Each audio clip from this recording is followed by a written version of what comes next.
very happy to be with you again on another edition of Let's Hear It with Omosibie.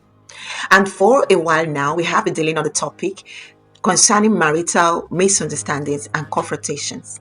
Today is the part 3 of the same series. We have the focus, when to get external help. We've understood so far in the previous teachings that misunderstandings are part of life. Misunderstandings, we can't really say is a sign of weakness. Misunderstanding results from human imperfections. We've seen that over time. So today we shall be looking at when to get external help.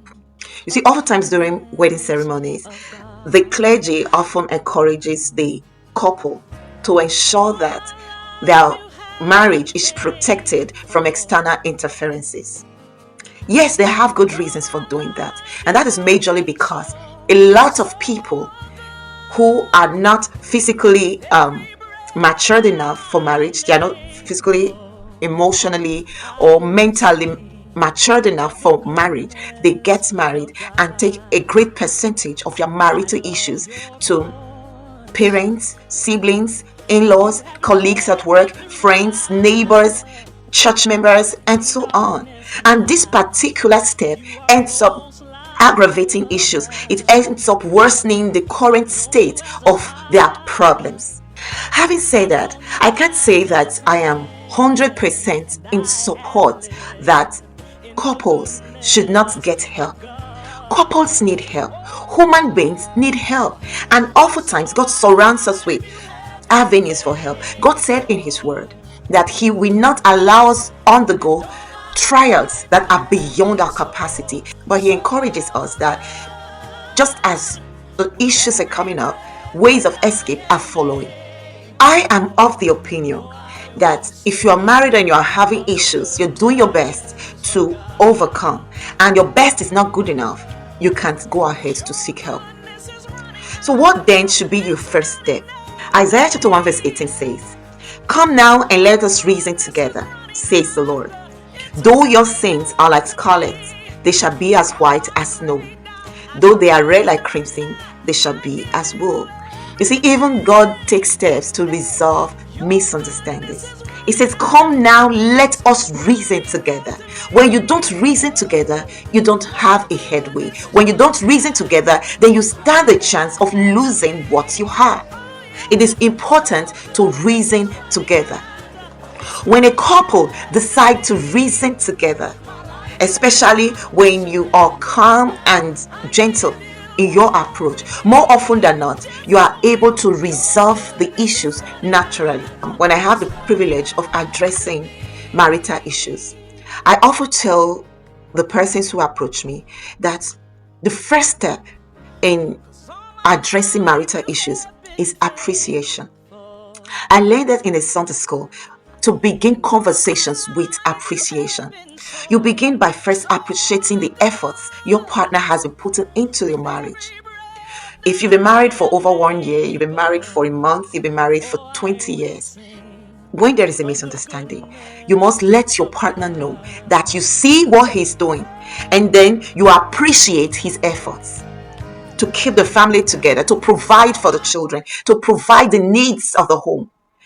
And then if you're a man, you go ahead to appreciate your wife for all she's doing to keep the home running. It is not easy. It is not easy to leave your background and tidy up with another person from an entirely different background. It is not easy. You begin by first appreciating your spouse. And then you go ahead to let your spouse know that no one is perfect. You aren't perfect, he isn't perfect, but that you two seem to be getting along all right, except for the recent past, which is the reason for the meeting. If you begin with appreciation, your partner calms down and is encouraged to see things through your eyes. Is encouraged to be ready. Is encouraged to be ready to listen to what you have to say with an open heart, with an open mind. He or she will begin to believe that whatever it is you have to say, you are being objective. You don't come wanting to resolve conflict, and then all you have to say is about what he's not doing right, where he's failing his responsibilities, everything negative and negative, and there's absolutely nothing good about him. He's not going to believe your objective. If you even have to record the things you're saying, they may be true, but then your approach is what is most important. Your approach is what will determine if your partner will give you attention at all, or even do as you encourage him or her to do in the end. Approach is very important. So having appreciated your partner, depending on the temperament, you may further go ahead to ask him, ask her about things you do that upsets, the things you do he feels you need to quit doing. Ask him what he would like you to change in your behavior. Ask her what areas you need to work at in your own life. When he goes ahead to talk about the way you talk, the way you approach issues, he tells you he doesn't like this, he doesn't like that, apologize. And then after that, you go ahead to relate the things you want him to stop doing, the things you want her to stop doing. When you begin to go like this, to a large extent, I've seen it work for many people.